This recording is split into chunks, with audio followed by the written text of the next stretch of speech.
खाती थी दाल चावल, अब डिमसम है इन। हाथी की होती थी शानदार सवारी, अब फ्लाईओवर की है बारी। कुछ बदलता हुआ, कुछ पहले सा है कलकत्ते का सीन। इस डोम की ऊंचाई से ये सारे नजारे देखती हूँ मैं। कितने किस्से कहानियां हूँ मैं समेटे हुए। तो शुरू करें, 1 2 3।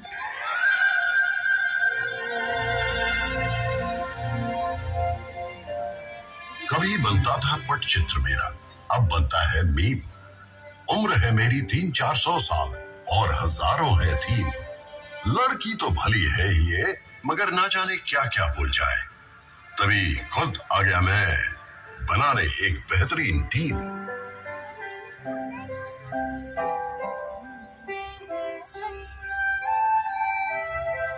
देवियों और सज्जनों, इनसे मिलिए। आप लोग जहां बैठे हैं, किसी समय ये यहाँ घूमा करते थे। सुभाष चंद्र बोस तो उससे बहुत पहले से कलकत्ते की आत्मा में बस चुके थे, जब वो 1930 में कलकत्ता के मेयर बने थे। यही नहीं, बतौर कांग्रेस प्रेसिडेंट वे पूरे भारत के दिल और दिमाग में बसते थे और ब्रिटिश सरकार की आंखों में धूल झोंक कर 3-4 बार भेस बदल कर बचना, ये तो पूरा थ्रिलर है। नेताजी के बाद ऐसा अमर सुपर हीरो कलकत्ते को फिर कभी नहीं मिला।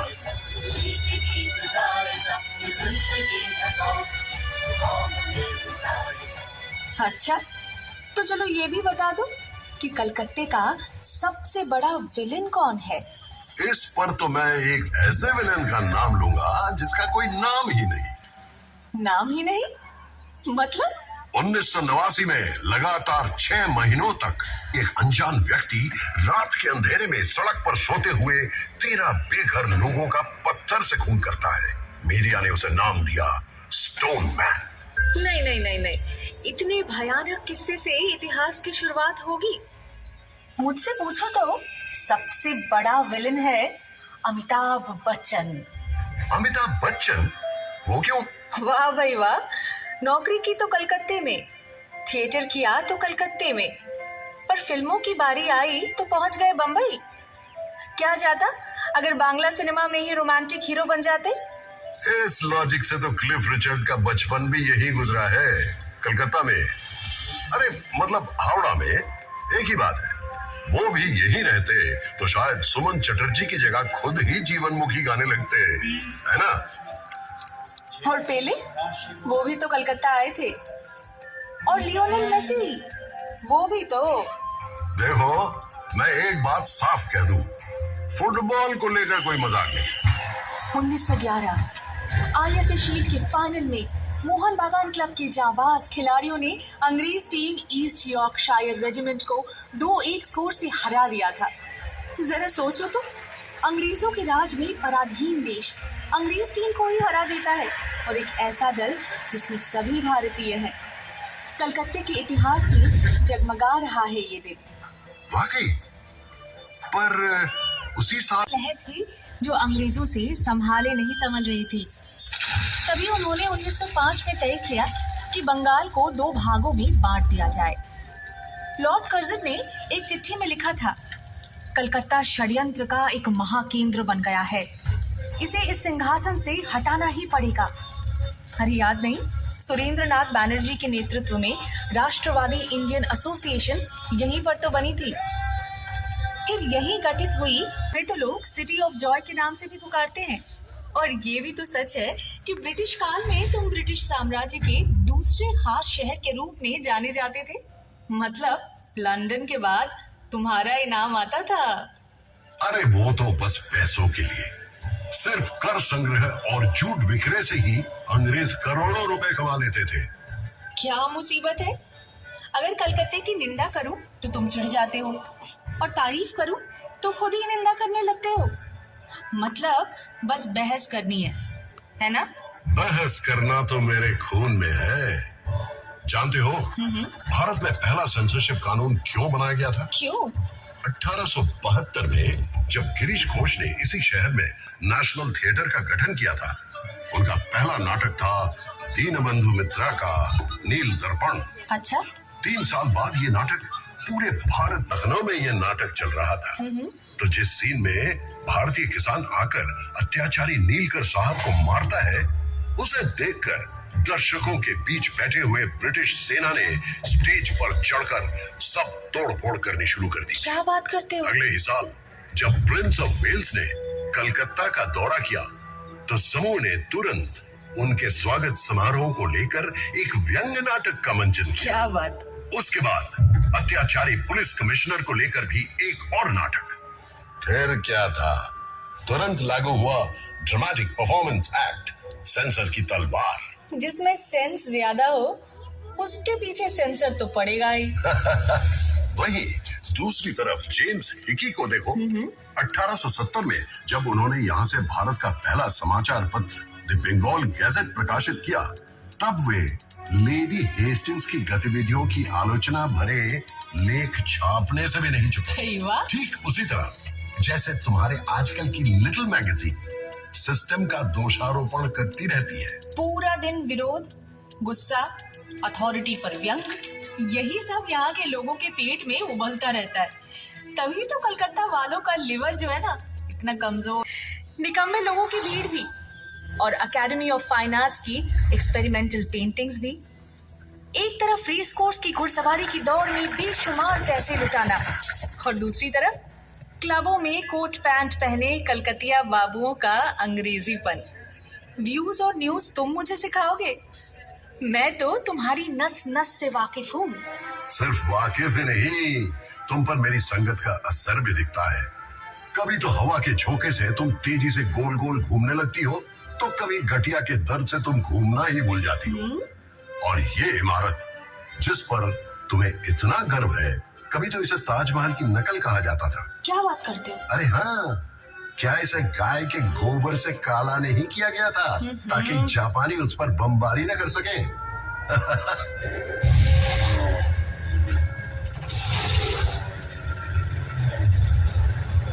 इसमें इतना हंसने की क्या बात है? तुम्हारे मुंह पर भी कुछ कम कालिक नहीं पुती है। उसी दूसरे विश्व युद्ध के दौरान जब सैकड़ों लोग तुम्हारी सड़कों पर भूखमरी से तड़प कर मर रहे थे, तब कहाँ थी तुम्हारी विरोधी प्रवृत्ति? जब कलकत्ता वासी सड़कों पर उन मरते हुए लोगों को लांघ कर ऑफिस जाते थे, मौज मस्ती करते थे, इन भूख से बिलखते लोगों की आह को दबाने के लिए अपने घरों के दरवाजे बंद कर ग्रामोफोन पर गाने सुनते थे, तब कहाँ था तुम्हारा विरोध? देखो, मानता हूं कि जितना करना चाहिए था उतना तो खैर नहीं हो पाया, लेकिन ये भी सच है कि उस दौरान शहर की गली मोहल्ले में मुफ्त रसोई भी खोली गई थी, और वो भूखमरी तो सरकार, राजनीतिज्ञों और आला अफसरों द्वारा रचाई गई थी। स्वयं विंस्टन चर्चिल भी इतने सारे लोगों की मृत्यु की जिम्मेवारी से पल्ला नहीं झाड़ सकते थे। क्या तुम जानते हो इस अकाल के बारे में उन्होंने क्या कहा था? वैसे ही कम खाने वाले बंगालियों की भूख मजबूत यूनानियों की तुलना में कम गंभीर है। इंसान इतना असंवेदनशील कैसे हो सकता है? ये भी मत भूलना, बिजोन भट्टाचार्य द्वारा रचित अद्भुत नाटक नौबान्नो इसी भूखमरी पर आधारित था, और इसका मंचन भी इसी शहर में किया गया था। ये तुमने बिल्कुल सही कहा। इसका श्रेय तो तुम्हें ही जाता है। 1942 में स्थापित इप्टा यानी इंडियन पीपल्स थिएटर एसोसिएशन वामपंथी कलाकारों का ही संगठन था, जिसने कलकत्ता को न जाने कितने अनमोल रत्न दिए।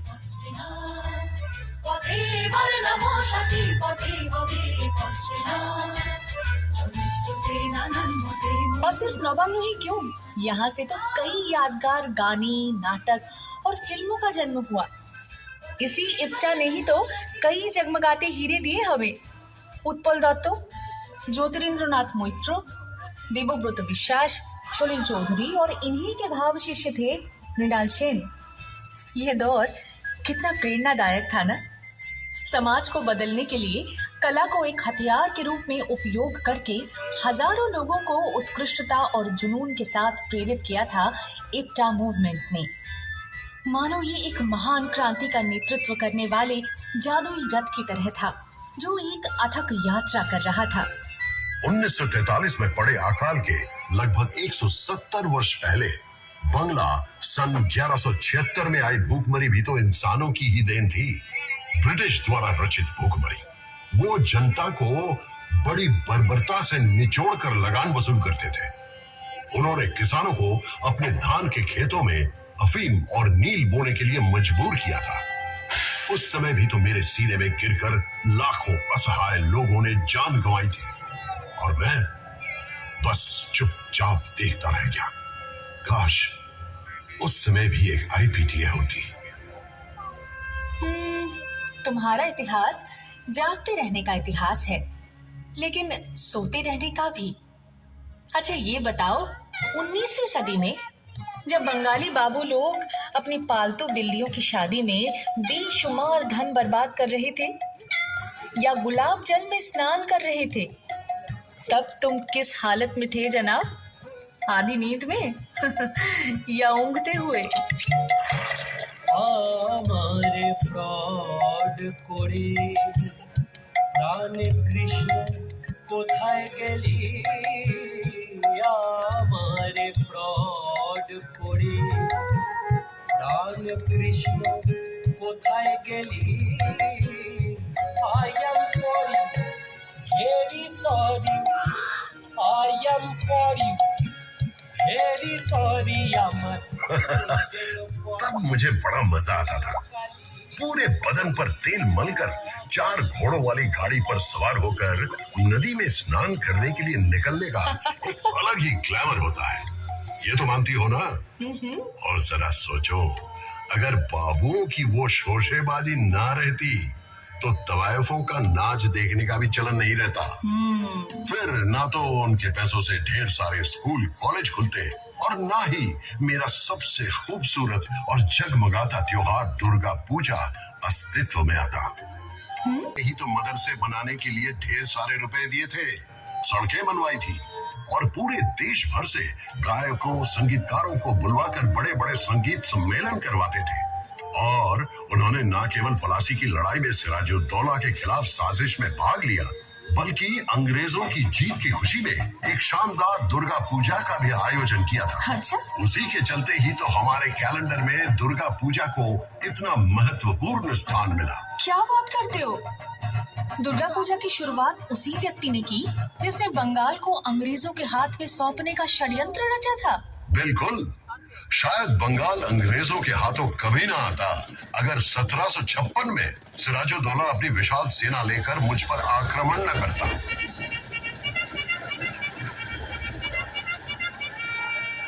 अगर वो ईस्ट इंडिया कंपनी की सेना की जमकर धुनाई ना करता तो अंग्रेज इतनी जल्दबाजी में एक नवाब के विरुद्ध जंग में कभी ना उतरते।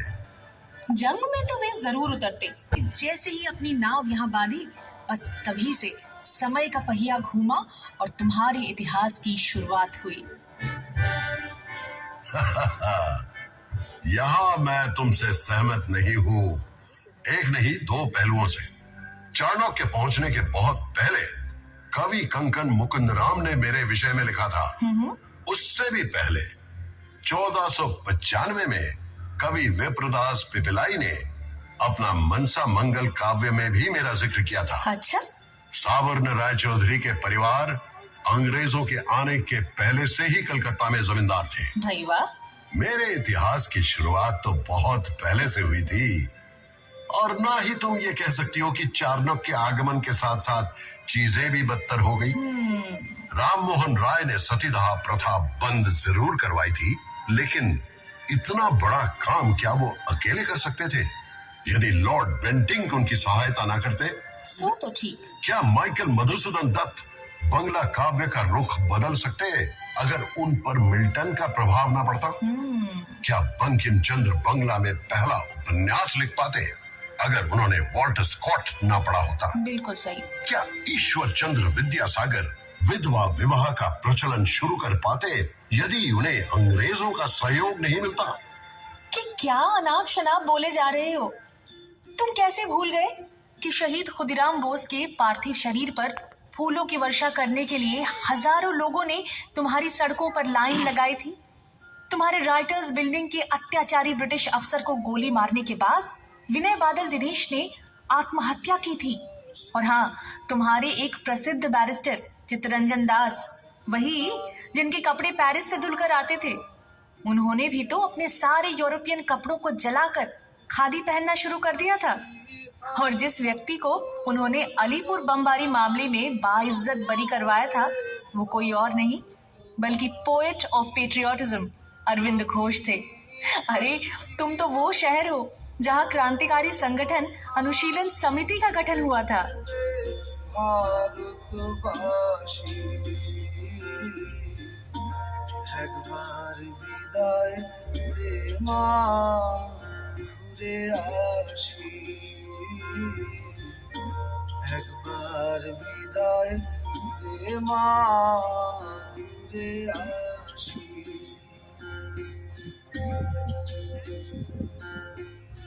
हाँ, सो तो है, मगर ये भी तो सच है, जिस मॉन्यूमेंट को 1828 में ईस्ट इंडिया कंपनी द्वारा 2-2 युद्ध में जीत हासिल करने की खुशी में कमांडर डेविड ऑक्टरलोनी की याद में बनवाया गया था, 1969 में उसी का नाम बदलकर शहीद मीनार रख दिया गया, जिसे भारत के स्वाधीनता संग्राम में हुए शहीदों को समर्पित किया गया। इसमें नाराज होने की क्या बात है? मैं तो बस सोच रहा था। इसे कहते हैं ख्याली पुलाव पकाना। अगर कलकत्ता की सड़कों पर शेर चीते घूमते रहते तो फिर क्या होता? अरे, बंगाल का शेर यानी कि बाघ, वो तो बहुत प्रसिद्ध है और वो कलकत्ता में ही रहते थे। कलकत्ता विश्वविद्यालय, जिसकी स्थापना 1857 में हुई थी, उसके ठीक 50 साल बाद 1907 में उन्होंने इसकी कमान संभाली और पूरी जिम्मेदारी के साथ उसका एक नया रूप दे डाला। वो थे सर आशुतोष मुखोपाध्याय। और बब्बर शेर? बब्बर शेर यानी सिंह, हाँ वो भी है, काली प्रसन्न सिन्हा या काली प्रसन्न सिंह, जिन्होंने एक ओर महाभारत का अनुवाद किया था तो दूसरी ओर मुझे लेकर हुतुम पेंचार नौकशा भी लिखा था। और गेंडा, उसका क्या? गेंडा तो वो लोग हैं जिनकी मोटी खाल को कलकत्ता के महापुरुषों की शिक्षा भी भेद नहीं कर पाई। उन्होंने राम मोहन राय की निंदा की और विद्यासागर के बारे में व्यंग्य गीत भी लिख डाले और हर गली मोहल्ले में गाते फिरते रहे, और वो सब उन्हें बर्दाश्त भी करना पड़ा। वास्तव में यही बातें दर्शाती हैं कि वे सब महापुरुष अपने समय से कितने आगे थे। विवेकानंद को भी तो ये सुनना पड़ा कि वे कोई सन्यासी नहीं थे, क्योंकि उन्होंने ईसाइयों की भूमि का दौरा किया और मांस खाया, जबकि उन्होंने ही शिकागो में अपने असाधारण भाषण से भारत का नाम रोशन किया। उनके गुरु श्री रामकृष्ण को भी तो सुनना पड़ा था कि वे अनपढ़ हैं, जबकि उन्होंने अपने सहज भाव तथा धर्म ज्ञान के प्रकाश से अनगिनत ज्ञानी और विद्वानों को एकत्रित कर लिया था। ये वही महात्मा है जिन्होंने जो तो मौत तो पौत का प्रचार किया, यानी कि जितने दृष्टिकोण हैं उतने ही रास्ते हैं। उन्होंने न केवल सर्वधर्म समभाव की बात की, बल्कि कलकत्ता के जीवन दर्शन के बारे में भी बताया। रविंद्रनाथ टैगोर को भी कुछ कम नहीं सहना पड़ा। उन्हें तो ये भी कहा गया था कि उनकी सभी लेखनी अस्पष्ट है और उन्होंने बिल्कुल बेतुके उद्देश्यों को लेकर शांति निकेतन की स्थापना की है, परंतु उनको मिले नोबेल पुरस्कार आज भी मेरी गौरव गाथा की पहली पंक्ति है। 1911 में भारत की राजधानी के दर्जे से भले ही मुझे विस्थापित कर दिया गया, लेकिन उसके सिर्फ 2 साल बाद ही मेरे सिर पर एक ऐसा ताज पहनाया गया जिसकी चमक कभी भी कम नहीं होने वाली। नोबेल कमेटी ने घोषणा की रविंद्रनाथ टैगोर को उनके गहरे, संवेदनशील, ताजा और सुंदर कविता के कारण पुरस्कार से सम्मानित किया जा रहा है। बिल्कुल।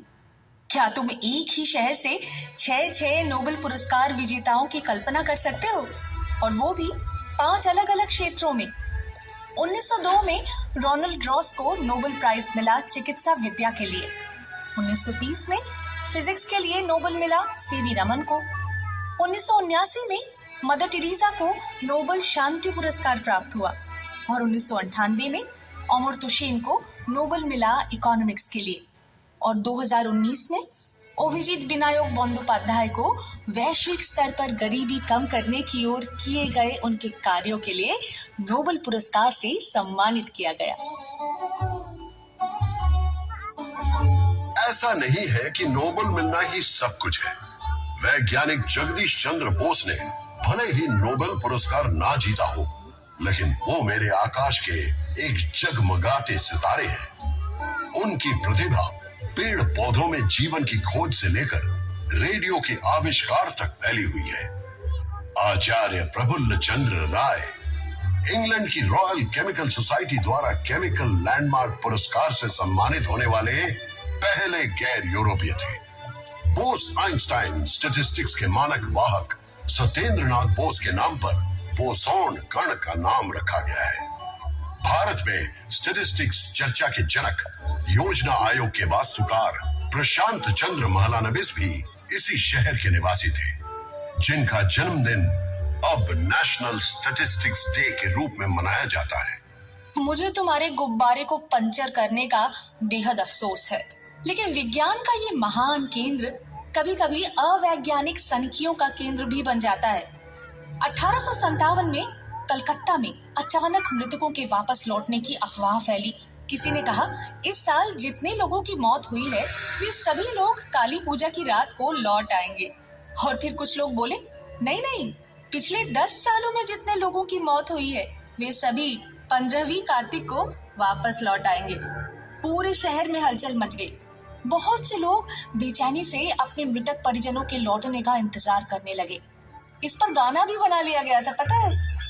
मर गया था जो आ रहा लौट के, बहता हुआ आ रहा है राना घाट पे, पतली गर्दन उसकी और पेट है फूला सा, पानी पी पी कर बन गया है जली सा। Guilty as charged. 1979 की अफवाह भी कुछ कम नहीं थी। पर्थ और उसके आसपास के कुछ अन्य जगहों पर कलकत्ता से उसका दूर दूर तक कोई संबंध नहीं था। लेकिन सबसे बड़ी अफवाह या शायद पागलपन था कि गणेश जी ने दूध पीना शुरू कर दिया। 1995 की एक दोपहर को, याद है तुम्हें? चाहे वो मंदिर के गणेश हो, कैलेंडर के गणेश हो या फिर दीवार पर टंगे गणेश हो, सभी गणेश जी ऐसे दूध पी रहे थे जैसे कि मानो उनका जीवन उसी पर निर्भर हो।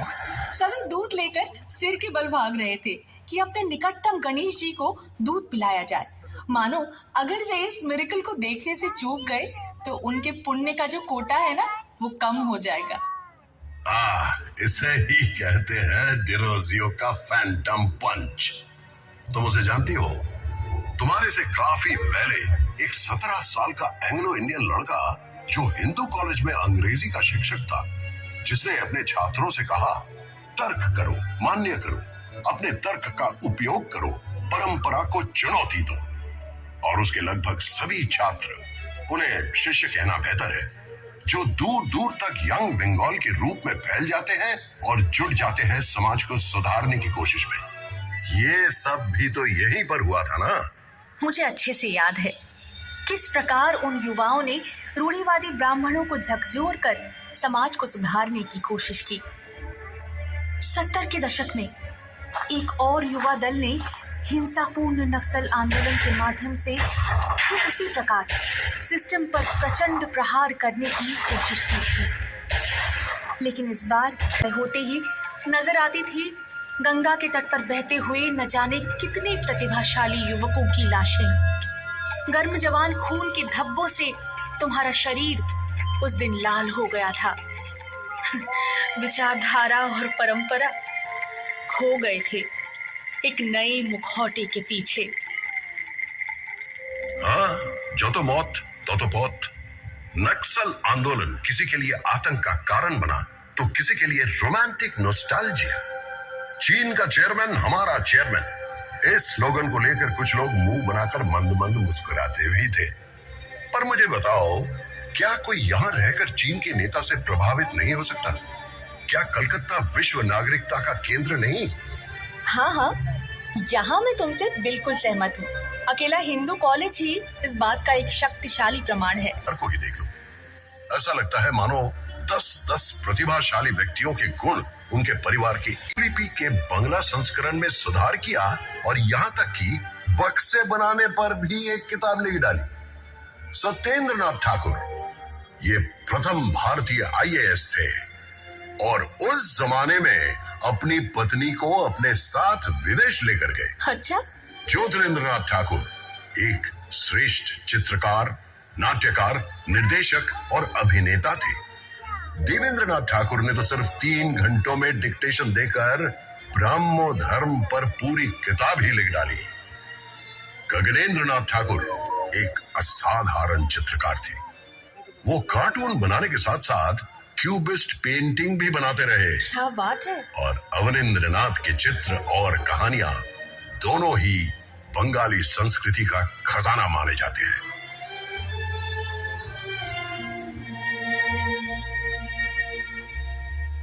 मैं तो रॉय परिवार से भी बहुत प्रभावित हूँ।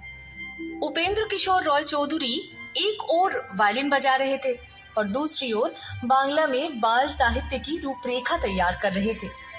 उन्होंने बच्चों के लिए एक पत्रिका प्रकाशित की और उनके आविष्कार ने हाफ टोन प्रिंटिंग में क्रांति ला दी। उनके बेटे सुकुमार राय ने अपने हास्य, छंद और गद्य से सभी को चौंका दिया। उनके नॉनसेंस क्लब की बैठकों में प्लेटो से लेकर तुर्गनेव तक सभी पर गंभीर चर्चा होती थी। मुझे तो ऐसा लगता है कि हर सुबह पूर्व और पश्चिम दुनिया की सारी बेहतरीन चीजों को एक गिलास में घोलकर पी जाते थे। सिंथेसिस करने की ये क्षमता तो हमारे अंदर हमेशा से रही है ना। 1835 में पश्चिमी चिकित्सा विज्ञान से स्थानीय लोगों को शिक्षित करने के लिए मेडिकल कॉलेज की स्थापना की गई। फिर बाद में नृत्य कलाकार उदय शंकर ने रूसी नृत्यांगना आना पावलोवा के साथ हाथ मिलाया और पेश किया विश्वविख्यात बैले राधा कृष्ण।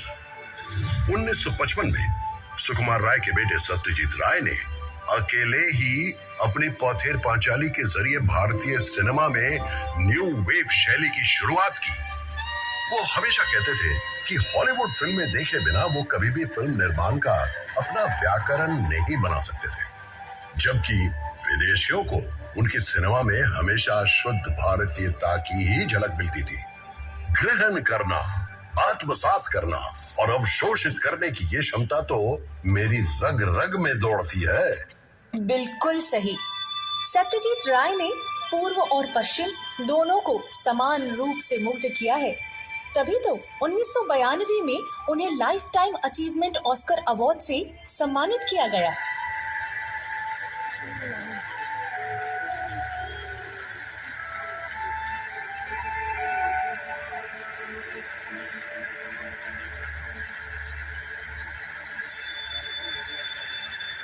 वही क्यों, उसी वर्ष की शुरुआत में सुब्रतो मित्रों को भी सिनेमाटोग्राफी में उत्कृष्टता के लिए Eastman कोडाक life time achievement award से सराहा गया था। कितनी अजीब बात है ना। सुब्रतो मित्र सत्यजीत राय की शुरुआती फिल्मों में कैमरामैन हुआ करते थे। अफसोस कि उन्हें कभी भी वे प्रसिद्धि नहीं मिली जो दुनिया के सर्वश्रेष्ठ सिनेमाटोग्राफर में से एक के रूप में उन्हें मिलनी चाहिए थी। माफ करना, गुमनाम नायकों के प्रति तुम्हारा ये जो जुनून है ना, कि मेरी समझ से परे है। समझ ही नहीं आता कि तुम असल में उदार हो या अत्यधिक आलोचनात्मक। जब भी दुनिया आपके शहर के किसी का गुणगान करे, कलकत्ता वासी तुरंत एक दूसरे व्यक्ति को पेश कर देंगे और कहने लगेंगे, भाई इनमें क्या कमी है, इन्हें इनका हक क्यों नहीं मिला। क्यों नहीं, कलकत्ता के लोग विजेताओं को लेकर जश्न मनाना भी जानते हैं और साथ साथ जो लोग पीछे छूट गए हैं उनका सम्मान करना भी। हम उन लोगों की उपेक्षा नहीं करते जिन्होंने पुरस्कार नहीं जीता, जो बिना प्रसिद्धि के ही चले गए, क्योंकि हम जानते हैं कि किसी कलाकार या विचारक का मूल्यांकन कैसे किया जाता है, ये देखकर कि उन्होंने कुछ भी। जब तक सत्यजीत राय तब तक ऋतिक घटक भी, जब तक शंभु मित्रो तब तक बादल सरकार भी, जब तक सुनील गंगोपाध्याय तब तक कोमल कुमार मुजुमदार भी। जिस प्रकार हम पंकज राय को सर माथे पर रखेंगे, उसी प्रकार शूटे बैनर्जी को भी। जैसे हेमंतो, मान्ना, संध्या, इनको सिंहासन पर बैठाएंगे, वैसे ही सुचित्रा मित्र कोनिका बंदोपाध्याय को भी सलामी देंगे और साथ ही निर्मला मिश्र प्रतिमा बंदोपाध्याय को भी, और निखिल बैनर्जी के सितार वादन में कहीं खो जाएंगे। ये कोई सनक नहीं, इसे कहते हैं गहरी अंतर्दृष्टि, समझे?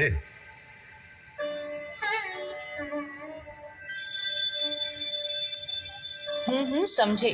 लेकिन कृपया मुझे ये बताइए कि ये केवल जाने माने लोगों पर ही क्यों लागू होता है? ये सोच 1947 में विभाजन के बाद आए शरणार्थियों पर क्यों नहीं लागू हुई? वो भी तो हारे हुए थे, उनके प्रति इतना तिरस्कार क्यों, इतनी उपेक्षा क्यों? ये तो बहुत पुरानी बातें हैं और मैं इस बात से इनकार नहीं कर रहा हूं कि प्रवासियों और निवासियों यानी कि बांग्ल और घोटी के बीच का झगड़ा कुछ कड़वा रहा है, खासकर फुटबॉल के मैदान पर और खाने की मेज पर। लेकिन इसमें कोई शक नहीं कि घोटी बांग्ल दोनों अब पूरी तरह से मिलजुल कर एक हो गए हैं। इसमें भी कोई शक नहीं कि वामपंथी राजनीति उस समय काफी हद तक मेरे डीएनए का अभिन्न अंग बन गई थी, क्योंकि इसने शरणार्थियों को वो सम्मान दिया जिसके वे हकदार थे। रोटी, कपड़ा और आश्रय के लिए उनके संघर्ष में उनका साथ दिया। 1971 में बांग्लादेश मुक्ति संग्राम के दौरान फिर से शरणार्थी आए, वे अब भी आते रहते हैं। कलकत्ता कभी किसी को वापस नहीं लौटाता। सो तो है ही, और साथ में उन सब को कबाब और बिरयानी भी जरूर चखाता है। कलकत्ता अगर एक और पराजित व्यक्ति को शरण नहीं दी होती तो शायद ये बिरयानी भी यहाँ नहीं मिलती। मतलब तुम किसकी बात कर रहे हो? वाजिद अली शाह, अवध के नवाब।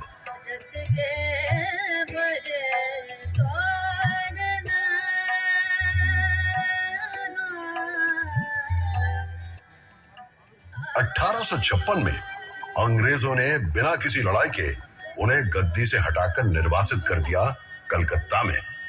उन्होंने डेरा डाला मेटिया बुरुज में। धीरे धीरे संस्कृति में, कपड़ों में और खान पान में मेटिया बुरुज छोटा लखनऊ बन गया। इस प्रक्रिया में स्थानीय संगीत और नृत्य भी प्रभावित हुए, लेकिन उससे कई गुना ज्यादा प्रभावित हुए कलकत्ता वालों का खाने का स्वाद और खाना पकाने के बर्तन आदि। अभी कलकत्ता की सड़कों के किनारे जो कबाब और बिरयानी की दुकानें दिखाई देती हैं, उनकी जड़ें उस शर्मनाक निर्वासन के इतिहास से जुड़ी है। जीवन धन का कुछ भी व्यर्थ नहीं जाता, कलकत्ता ने सदा शान से ये माना है। लेकिन जब हम 1946 के दंगों को याद करते हैं, तब ये शान शायद फीकी पड़ जाती है। वो भीषण हिंदू मुस्लिम दंगे जो करीब एक हफ्ते तक चले थे।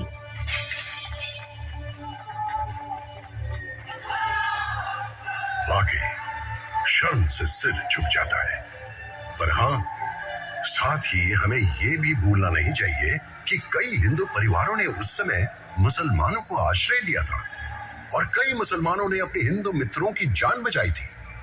कलकत्ता हमेशा उसी जज्बे को संजोकर आगे बढ़ता रहा है। खैर वो छोड़ो, विदेशों में जब रविशंकर और अल्लाह रखा मिलकर अविश्वसनीय संगीत रचना करते हैं, जब वीरेंद्र कृष्ण भद्र का महिषासुर मर्दिनी कानों में बजने लगता है मुस्लिम कलाकारों का अलौकिक वादन के साथ, क्या तब उसी जादुई जज्बे का आभास नहीं होता?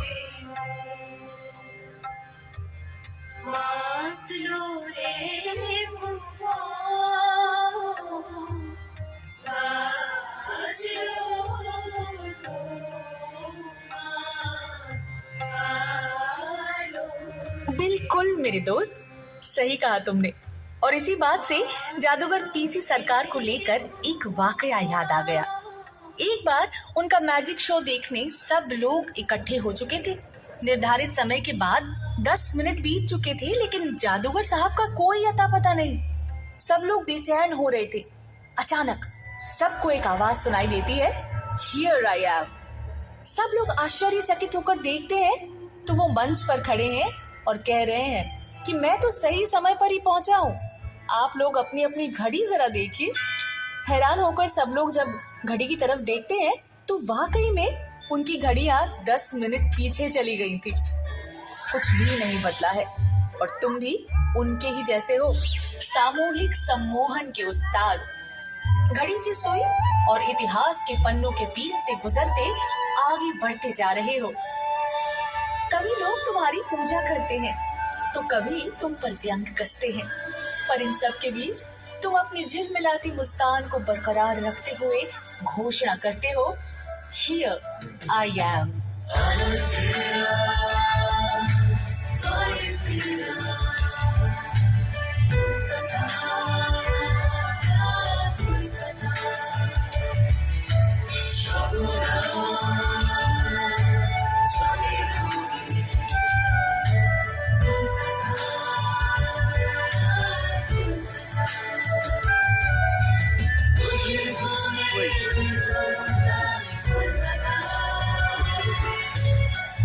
She